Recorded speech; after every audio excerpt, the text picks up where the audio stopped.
Did you know that about 2 million dogs are bred and birthed every year for the sole purpose of being sold in the United States? And did you also know that alongside that, about another 2 million animals are euthanized every year in shelters due to overcrowding? While doing hours of research on the extremely low adoption rates in the United States, I found a multitude of other heartbreaking issues that are related to how people get their pets in the US.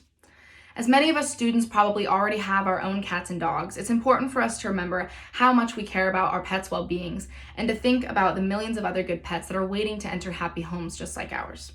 So today we're going to be highlighting the issues related to puppy mills and pet stores and how they contribute to the terrible living conditions and the euthanization of pets in shelters all over the United States. And then we're going to be looking at why adoption can help combat all of these issues. So that brings us to our first issue of overpopulation of pets in the United States. According to the ASPCA, 6.5 million animals enter U.S. shelters every year, yet only about 3.2 million, less than half of that, end up being adopted every year. And because of these extremely low adoption rates, unfortunately about 1.5 million animals get euthanized every year due to this overcrowding in shelters. According to the American Humane Society, of these animals that are being put down, about 56% are dogs and 71% are cats. But the worst part is that most of these animals are fairly young, healthy, and adoptable pets. It's a vicious cycle that is never ending, and that's going to lead us to our next problem of pet stores and puppy mills and how they're helping contribute to the overpopulation of animals in the US. According to Dog Breed Information Center, there are about 45 cats and dogs per every one person in the United States, as well as 1 out of every 10 dogs and 1 out of every 12 cats ever find their forever home. So frankly, there's just not enough homes and shelter space in the United States to handle all of these animals that are being overpopulated. So in a documentary video by the Humane Society of the United States, they looked inside of one puppy mill. Puppy mills are warehouse-like breeding facilities where the only purpose is to breed dogs their entire lives until they physically cannot anymore, and then to sell the puppies to pet stores for profit. And the conditions in all puppy mills, basically all around the world, are absolutely horrific, which can include multiple dogs in tiny wire cages stacked 4 to 5 cages high with no bottoms, so the dogs have to grip onto the wires with their paw pads, which can cause painful wounds and gashes in their paw pads. These animals urinate and defecate in their cages, which can fall on the animals in cages below them. They have to sleep and stand in it, and this can solidify on their fur, causing matting and burn their skin. Most puppy mills have little to no food or water, and if they do, which they're lucky, then it is very common for it to be infested with maggots, algae, and feces. All this filth attracts rodents, as well as it causes respiratory diseases for these dogs, as well as serious infections and diseases. Usually these animals are never able to leave their cages and they have no veterinary care, which eventually leads to extremely emaciated dogs to the point of death. In fact, according to spots.com, of the 4.3 million puppies that are born inside of puppy mills each year, only about half of them survive past the 12-week mark. Now, because of the profit that these puppy mills make, which can range from a couple thousand a month to a couple $100,000 per year, there's really no incentive for them to stop this cruelty with how much money they're making. And now one might say, well, there's no kill shelters, right? If we have all these excess animals, just put them in no kill shelters and that'll solve the problem, right? But unfortunately, that couldn't be further from the truth. PETA highlights the fact that no kill shelters get overcrowded just like kill shelters do. And unfortunately, that means that eventually they can't take in any more new animals. So the outcome of this is that A, animals either get left with their terrible owners or left on the streets, or B, those animals get redirected straight to a kill shelter where that animal or another one will be euthanized in its place eventually.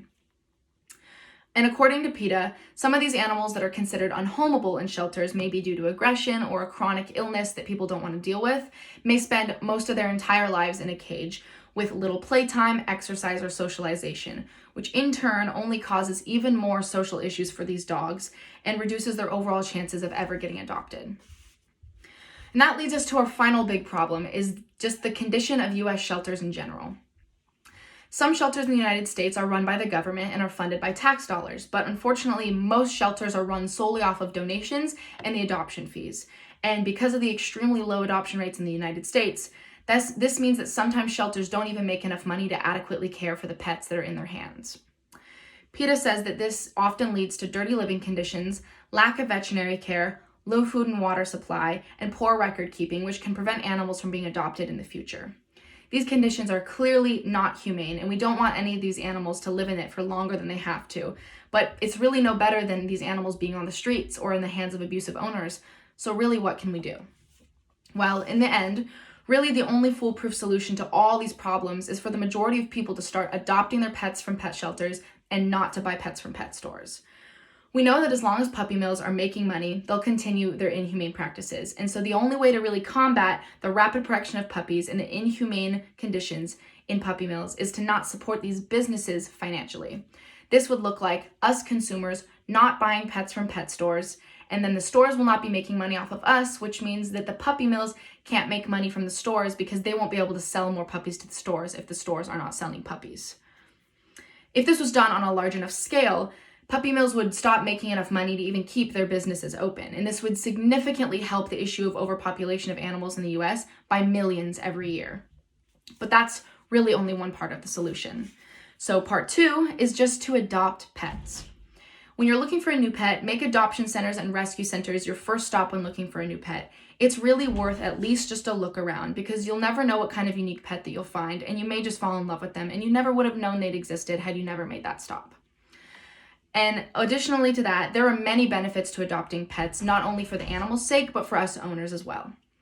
For one, it's usually cheaper to adopt a pet, and the price often includes the cost of immunizations as well as spaying-neuter cost for your animal. Adopted pets are also often already housebroken and trained, which can save you the hassle of going through that puppy phase.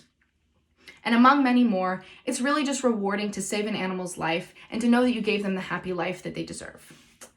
According to the Humane Society of the United States, they say that every adoption leaves room for another animal in need to get into that shelter, which is extremely beneficial.